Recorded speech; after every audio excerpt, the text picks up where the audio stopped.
Welcome to Stop the Noise, a podcast that inspires business owners and experts to make a bigger impact in their niche by rising above the noise and differentiating themselves. Hosted by Susan Tatum and Mindy Rosser of The Conversion Company, Stop the Noise features business owners who have made the jump to uniqueness and stepped into the full potential of their business. And now, here are your hosts, Susan Tatum and Mindy Rosser. Hi, welcome back to Stop the Noise. I'm Susan Tatum, and today I'm talking with Matthew Willcox, who's the author of The Business of Choice. Hey, Matthew. Hey, Susan, how are you? I'm good, thanks. Hope you are too. We're doing our best to keep well and keep safe in Northern California. Doing the same in Southern California. So I have many things to ask you about. Before we jump into that, you want to give us just a 1-minute overview of what you're doing now? So I'm Matthew. I run a consultancy called The Business of Choice, which is a choice architecture and behavioral insights consultancy, and wrote a book called The Business of Choice, which was published in 2015, and we're bringing out a revised and updated edition in September 2020. It's kind of an interesting thing because so much of human behavior remains the same, because so many of the things that drive our behavior are innate and, to use a overused term, hardwired.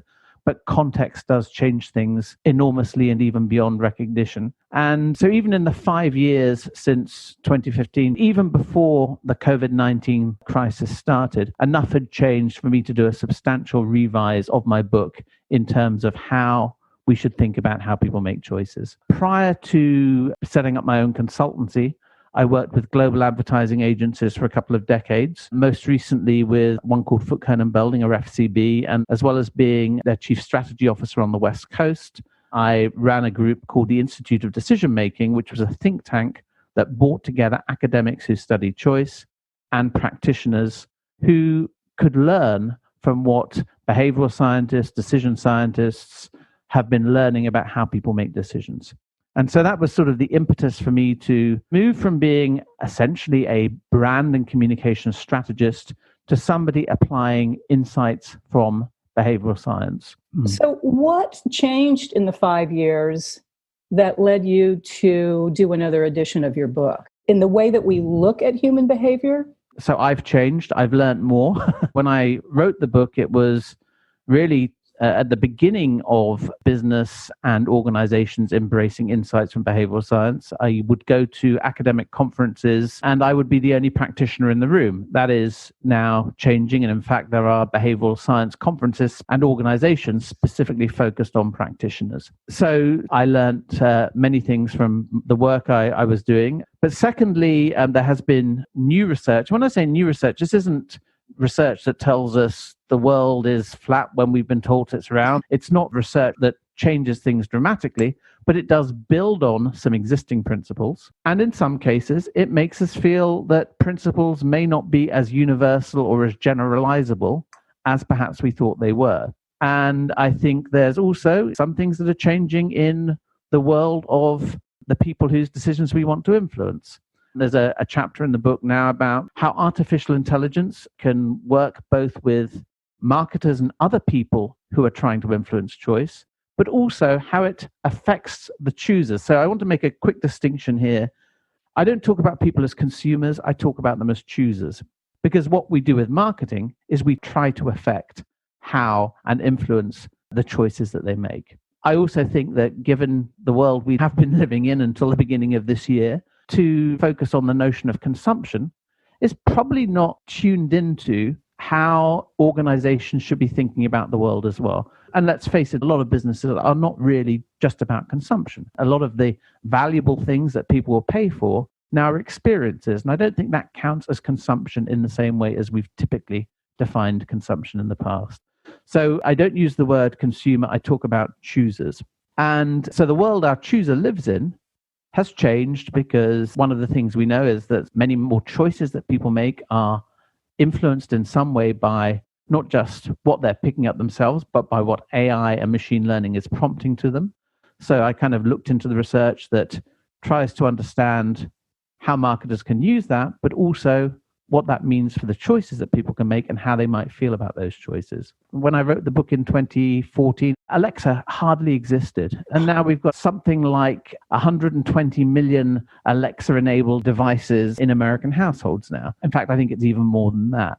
So a number of things were changing that made it a good time to update. And I think perhaps the biggest of them all, though, was just looking at stuff and saying, do I feel quite the same about that now as I did 5 years ago? Do you think are we changing, or are we learning more about us? So when you say people, do you mean is how people make choices changing? Yeah. The biases the that you discuss Yeah. in your first book, are those still the same? So largely, yes. Some of them are culturally dependent, but so many of them it seems, are pretty much baked into human nature. One of the ways I talk about what I do is about bringing insights from human nature into an understanding of how we make choices and bringing those insights from human nature into how we develop marketing programs. There's a whole chapter about the evolution of our decision-making systems. And a number of years ago, I spoke to a professor at the University of New Mexico called Dean Falk. And she studies brain evolution and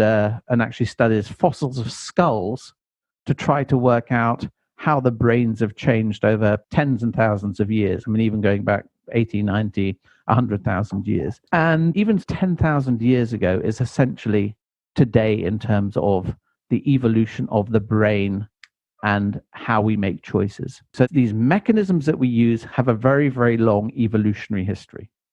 But the critical point is, and people sometimes forget this, they are massively context dependent. And so changes in context mean that those mechanisms will be triggered in very, very different ways. An analogy I use is, say you're in a garage and it's dark, the lights aren't there, and you're trying to find a small screw on the floor. And so you open your eyes as wide as you can to take in as much of that scarce resource of light to try to find the screw. And then your partner comes home and the garage door opens and suddenly it's illuminated with masses of sunlight. Now you're squinting to try to see the object that you're trying to find. And the point I'm trying to make there is that even though those behavioral responses are completely different, what's changed and made them different is the context. So context drives behavior in many different ways. And this is a really important thing to think about in the current situation with COVID-19. You know, I've been saying to a number of people, I'm not making prognostications about how people might behave, because we really just don't know, because this is actually a unique context. The closest thing is World War II. And in the time of World War II, we didn't have the same understanding of cognitive biases and cognitive mechanisms. So one has to just observe. And I think the best academics out there are not saying this is what's going to happen, this is what people will do. They're just saying we need to observe and see how these changes in context actually affect people's behavior down the line. Well, I can certainly say for me, and I didn't think of this, somebody pointed it out to me, but the things that we focus on of Maslow's hierarchy seem to be moving down the pyramid a bit from where they were a month ago. One of the things which is interesting here is that it's actually very, very difficult to get people to change behavior for threats that have a distant horizon. And so whatever one's perspective is on global warming, it's actually been really, really difficult to get people to significantly change their behavior because that threat seems too far away. And what's happening now is we have a very proximate threat. One of the really important things to understand is how a sense of now and the future and the recency of something actually affects what we do. Most people who run businesses intuitively know this, but sometimes people tend to think that just because somebody has said something in research that they will do this, that they will go out and do it. Yeah, I pay money for that, but then they don't. Yeah. Mm-hmm. And often that's got to do with, I might do that in the future, so I'm saying I will, but actually my behavior today doesn't reflect that. I often borrow that phrase, I think, from Harrison Ford and The Bodyguard, which is clear and present danger. If people are to do something, they need to have a sense that there is danger, it seems real, and it's present. And as much as possible, it needs to be clear. Now, I'm not sure that the threat we're all under at the moment seems perhaps as clear as it might do. And that's not, I think, because of misinformation. It's just because people don't know. But those three things are what will drive people to take action. You bring up the not knowing. To me, that creates a lot of discomfort. It does, yeah. There's a cognitive bias called ambiguity aversion. We will often settle for a bad result rather than an ambiguous result. And there's a great experiment which has been replicated a number of times where people are told that there is a number of red and black balls in a jar, and they're told that there's an even number, and there's a 50-50 chance of them getting a black one or a red one. And people are very happy to take that bet on. If, however, you say to them there are red and black balls, we don't know how many there are of each, then people are much more reluctant to make a bet on the color of the ball that they will get. Now, it could be there's 80% of the balls in there are black. There could be 20%. But the ambiguity is something we're really, really bad at dealing with, and it actually stops us from making choices. And I think there's no doubt that we're seeing that happening a lot in people's behavior at the moment. So the uncertainty keeping us from making decisions could go to if you're not really clear in your messaging, and maybe not right now, but anytime, you're not clear in your messaging, if you haven't given a good reason why you're different or unique or whatever, then it seems like uncertainty could play into there. I can't make a decision if I don't know what the difference is between these things that are in front of me. That gets us onto an interesting point, which was one of the revelations I had as I started to understand more and more about behavioral science. And it's actually the notion of differentiation. So one of the things that often as marketers we get focused on, and certainly in my early career, I was working with massive clients and brilliant people in advertising agencies, was the importance of differentiation. But it turns out that actually the way the human brain works is the most important information is not how is something different, but what is that something like that I know already? You mean what is it similar to? Yes, what is it similar to? And that's kind of interesting, isn't it? It's almost like we've been obsessed in pointing at our differences, but so often telling people what something is similar to is an easier way and a way that people can get to more quickly an understanding of what you're about. You know, we see it happening a lot. When people talk about old ads you've seen where a sewing machine is described as a Cadillac of sewing machine. Right. That's a classic. Starbucks of banking. Exactly. Or Uber of pet care or whatever it is. So really, if you want to remove as much ambiguity about what you are, thinking about what you're like is a quicker and more intuitive way to get people to get that. And I talk about this a lot when I do my workshops with clients. They're all very good at saying these are our points of difference, but we normally make sure we spend quite a lot of time getting them to think about, in the broadest sense, what they might be similar to. I'll give you two quite old advertising examples. One is Apple. The 1984 campaign was all about how Apple was different. And in fact, the tagline was "Think Different." They ran these commercials celebrating the people who thought different and changed the world, whether it was Einstein or Maria Callas or Martin Luther King. And this worked for them as they grew to be a product for the creative classes. But when they wanted to sort of break out of that and become a computing platform for people running programs that would normally run on PCs, like Windows and PowerPoint and stuff, they actually moved to a campaign called Mac versus PC. And if you look at those ads, so many of them are not telling you that a Mac is better than a PC. They're telling you that a Mac is the same as a PC. They're telling you that the Mac can do the things that the PC can. This was a breakout campaign for them in terms of getting them to that critical position where they were not just a niche product for graphic designers. Another famous example that I love, and I don't even think the marketers were aware they were doing this when they did it, is Dos Equis's The Most Interesting Man in the World. Even though it's a little bit of an old case study, I kept it in the updated edition of my book. If you go back to about 2007, imported Mexican beers were not doing well. And imported Mexican beers was the natural frame of reference for Dos Equis. It was a brand that you would think about in the context of the now unfortunately named Corona or Modelo or Pacifico. I mean, it was one of those Mexican beers. And as a category, they were lagging behind the general imported beers market. And then you think about The Most Interesting Man in the World. Dos Equis became the fastest growing beer in America for a period. It became the fastest growing imported beer brand in America. But what they did was they did not say, this is why we're different from Modelo, from Corona and the other brands.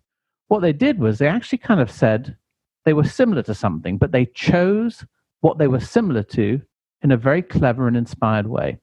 If you look at those ads, there was nothing about a beer drinker in those ads. They are set in cocktail bars. You have Jonathan Goldstein, the guy who played the original Most Interesting Man in the World. He's surrounded by women in cocktail dresses. He is wearing a tuxedo with an undone bow tie. He's kind of James Bond meets Ernest Hemingway, which is also a great frame of reference, a comparison, a way of describing him. That's how the creative directors described him. He's got cufflinks on, and he says, I don't always drink beer, but when I do, I prefer Dos Equis. And I think what they did, which was brilliant there, was they associated themselves with luxury cocktails, sort of high-end drinks, which are actually going through a growth moment at the time. They kind of became the beer that kind of fitted with that, rather than a beer that was slugging it out with similar competitors. It is brilliant in hindsight, isn't it? Yeah. And as I said, I'm not sure how much of that they realized they were doing. When I talk to people about this, I say, try to find the comparison that actually gives you the best shot at growth.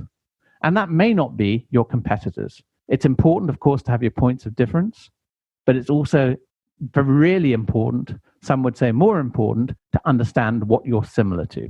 Yeah. So one of the things that comes out in your book, and you and I talked about it previously, was loss aversion and the effect that that has on our decisions, and buying decisions, I guess, might be one of those. Yeah. Can you go into that a little bit more for people that are listening that might not be familiar with it? Sure. So the idea of loss aversion came out of the work of the Nobel Prize winning father of behavioral economics, Daniel Kahneman, his work with Amos Tversky back in the 1980s. And what they found was that the behavioral effect of a loss, say of $100, turned out to be about twice the behavioral effect of a gain of $100. So essentially what they were saying is we would do more to avoid a loss of the same amount than we would do to have a gain of the same amount. Now, from a classic economics perspective, that makes no sense because it's $100 either way. But what they were getting to was this divergence between how economists think people should behave from a rational perspective and how people actually do behave. Now, loss aversion is something I really encourage all of the people I work with to think about how it is affecting the choices that you want people to make. One thing one can do is frame things as a loss. So, for example, rather than saying to people, save $100 over a year with our wireless plan, maybe it's about not losing $100 a year with this wireless plan versus the wireless plan you have. And those are valid strategies to use. But what's really interesting to me is when you understand how loss is stopping people from doing the things that, as a marketer, whether you're an NGO, whether you're a for-profit organization, from embracing the behaviors and the choices that you want them to make. One really good example of this was done for Kraft macaroni cheese. Kraft wanted to change the ingredients of macaroni cheese because Kraft, across their business, was trying to take out all of those horrible E numbers and colors and things that aren't necessarily natural ingredients. And when they started talking to people about macaroni and cheese, and said they were going to change it, even if they were going to be making those things, they had a lot of resistance.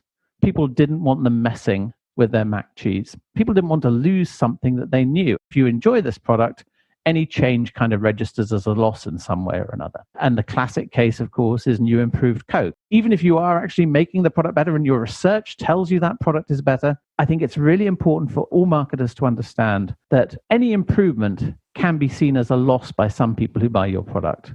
And in fact, this is a really important thing in the world of innovation, where we all get excited about the latest innovations we've developed without, I think, realizing that to embrace an innovation always means some form of a loss in one way or another. And so what Kraft did with their agency was, rather than telling people that they were changing mac and cheese at a new, healthier recipe, they simply kept marketing it. All they did was change the ingredients panel on the side, which most people didn't look at. The pack looked exactly the same. They then ran a campaign saying, we'd ask you to try our new recipe, but you've probably tried it already. They were letting themselves get beyond that hump of the potential loss and then saying to people, we made some changes and you were fine with it. So this, I think, is a good example of them understanding that there was a potential to lose customers because of a sense of loss, and they came up with a really smart way of getting around that. So when I do my workshops, one of the things I'm always asking people is to think about you want people to embrace this behavior. What might they fear losing by making that behavior. Not because you use that as a marketing message, but you can mitigate against it if you've thought about it and you understand it. I'm thinking about some of our work where we've made changes in delivery mechanisms of our programs, and